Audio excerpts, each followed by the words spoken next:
Os comunistas estão chegando, de novo. Duvida? Pois vem comigo que eu vou te mostrar.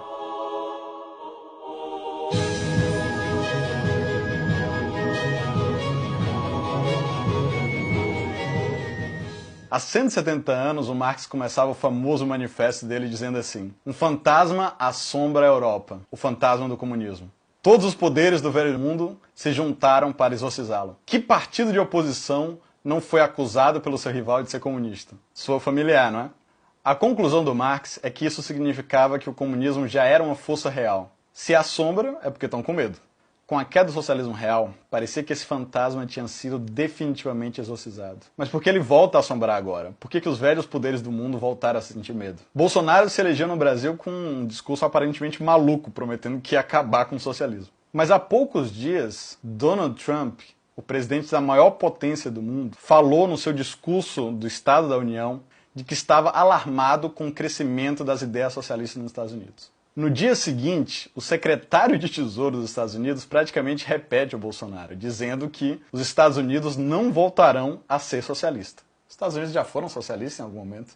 Mas a verdade é que Trump e seus amigos milionários estão tão alarmados, tão assombrados, que a Casa Branca teve que publicar um relatório oficial denunciando o socialismo. Toda essa conversa parece uma maluquice, um retorno à retórica paranoica da Guerra Fria. Mas por trás dessa maluquice há algo bastante real. O fato de que as pessoas, e sobretudo os mais jovens, estão começando a perder a confiança no capitalismo. E começando a procurar alternativas. Trump tem toda a razão de estar assustado. Uma pesquisa recente que passou na Fox News algumas semanas atrás mostrou que 61% dos millennials têm uma reação favorável ao socialismo. Em agosto do ano passado, a Gallup fez uma ampla pesquisa de opinião e descobriu que entre os mais jovens, de 18 a 29 anos, 51% têm uma visão favorável do socialismo, enquanto apenas 45% têm uma visão favorável do capitalismo. Na verdade, em 2010, o número de jovens que tinham visão favorável ao capitalismo era de 68%. Ou seja, em apenas 8 anos, esse número caiu em 33 pontos. Isso mostra que a juventude está cada vez mais descrente no capitalismo, mas também cada vez mais curiosa sobre o socialismo. A ponto de que, em 2015, a palavra socialismo foi a mais procurada no dicionário Merriam-Webster. Acredita nisso? E o que estava acontecendo em 2015? 2015 foi o ano que o senador Bernie Sanders lançou a sua candidatura nas primárias democratas para presidente dos Estados Unidos. Ninguém dava nenhuma bola para ele, achava que era só um velhinho exótico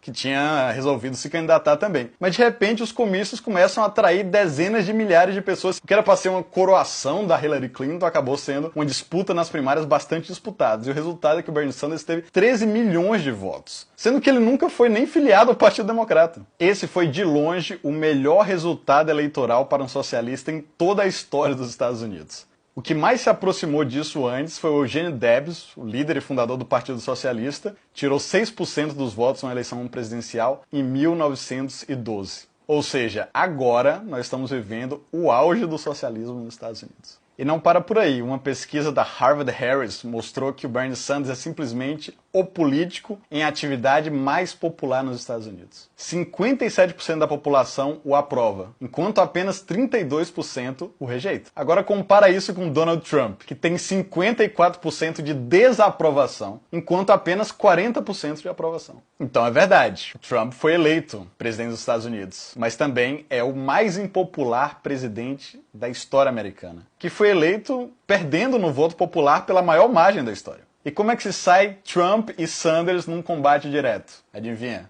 Sanders detona. Uma pesquisa da PPP mostra que o Sanders teria 51% dos votos contra 41% do Trump. E quando a CNN foi fazer essa pesquisa ano passado, ela descobriu o Sanders com 55% da intenção de votos contra apenas 42% do Trump. E a melhor parte disso é que a campanha do Sanders conseguiu inspirar, animar, estimular uma nova geração de militantes. O melhor exemplo disso talvez seja o caso da Alexandria Ocasio-Cortez, que é simplesmente a congressista mulher mais jovem a ser eleita na história dos Estados Unidos. E se você ainda não ouviu falar na Alexandria Ocasio-Cortez, você precisa parar imediatamente esse vídeo, procurá-la na internet, ver os vídeos dela no YouTube, segui-las na rede social. A mulher é simplesmente maravilhosa. Em pouco tempo, ela se tornou a deputada com maior alcance no Twitter. Todos os vídeos dela são assistidos por milhares, milhões de pessoas que repercutem, curtem, compartilham compartilham. É uma latina, mulher da classe trabalhadora, vinda do Bronx, até pouco tempo atrás trabalhava como garçonete em bar, filiada aos Socialistas Democráticos da América, o GSA, e recentemente encontrou algumas deputadas de esquerda brasileira, levantando com elas uma camiseta Marielle Vive.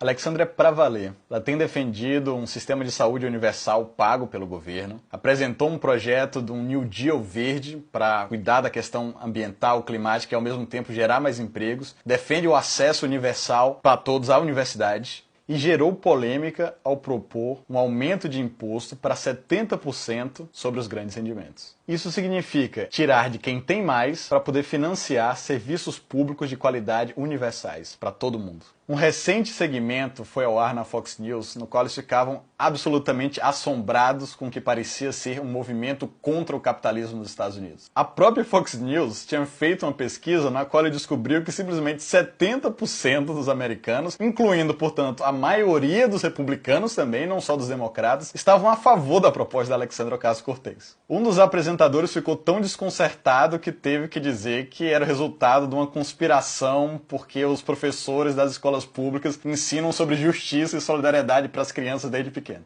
E a Alexandria Ocasio-Cortez não está sozinha. Na verdade, ela faz parte de uma nova onda de mulheres militantes, radicais, que foram influenciadas pelo movimento do socialismo democrático nos Estados Unidos, como a Rashida Tlaib, também membro dos Socialistas Democráticos da América, a primeira mulher muçulmana no Congresso americano, de origem palestina, e a Ilhan Omar, também muçulmana, filha de refugiados da Somália. Mas o que une todas essas mulheres é uma compreensão de que a política deve se organizar em termos das demandas universais da classe trabalhadora. A Alexandria é a primeira deputada socialista eleita por Nova York desde a década de 50. Recentemente ela comentou no Twitter que tinha conversado por telefone longamente com Jeremy Corbyn, que é o novo líder do Partido Trabalhista Britânico. E também na Inglaterra a gente vê esse mesmo tipo de mudança. Em 2015, acontecendo as primárias do Partido Democrata nos Estados Unidos, e o Sanders estava concorrendo, e o nome socialismo estava gerando curiosidade entre a juventude americana, o Corbyn, que também era um azarão, dava nada por ele, achava que ele não tinha nenhuma chance na corrida, do nada conseguiu ter 60% da votação para a liderança do Partido Trabalhista. Isso significa uma coisa absolutamente surpreendente e inesperada. É agora que o Partido Trabalhista Britânico tem a sua liderança mais radical de toda a sua história. A gente está acostumado a pensar que os partidos começam radicais e depois eles se tornam moderados. Aqui o contrário aconteceu. E agora ele nunca foi tão socialista. Em pleno século XXI, tem a liderança mais radical de toda a sua história.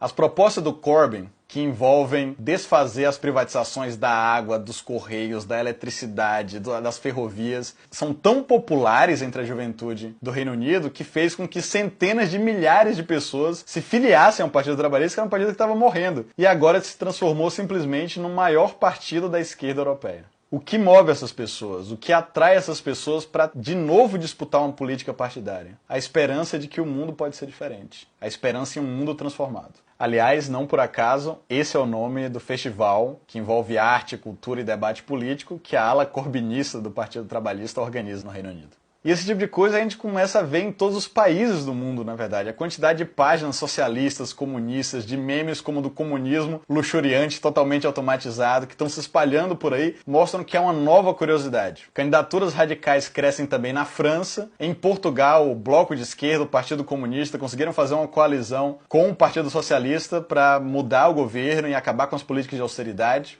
Na Espanha, as principais cidades do país hoje estão sendo governadas por militantes do movimento social. E na Índia, por exemplo, um país tão distante que a gente mal escuta falar, o Partido Comunista acaba de colocar 1 milhão de pessoas na rua prometendo que vai derrubar o primeiro-ministro Modi. Eu sei que tudo isso pode parecer muito esquisito, contraintuitivo. Quem vai pensar que a essa altura do campeonato o socialismo está ganhando força no mundo?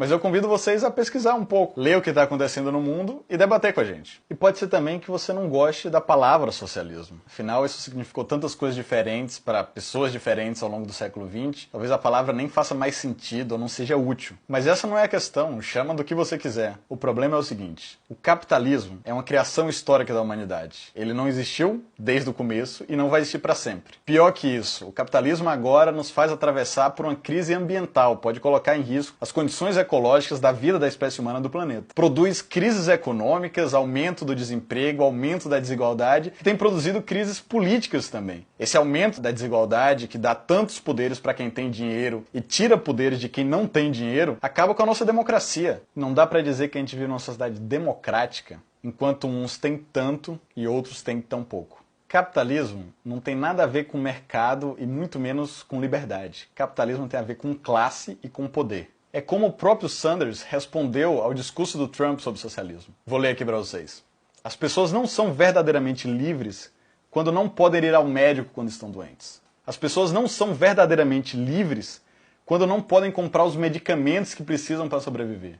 As pessoas não são verdadeiramente livres quando não podem se aposentar com dignidade. As pessoas não são verdadeiramente livres quando estão exaustas, porque estão trabalhando cada vez mais por salários cada vez menores. As pessoas não são verdadeiramente livres quando não podem pagar por um lugar decente para viver.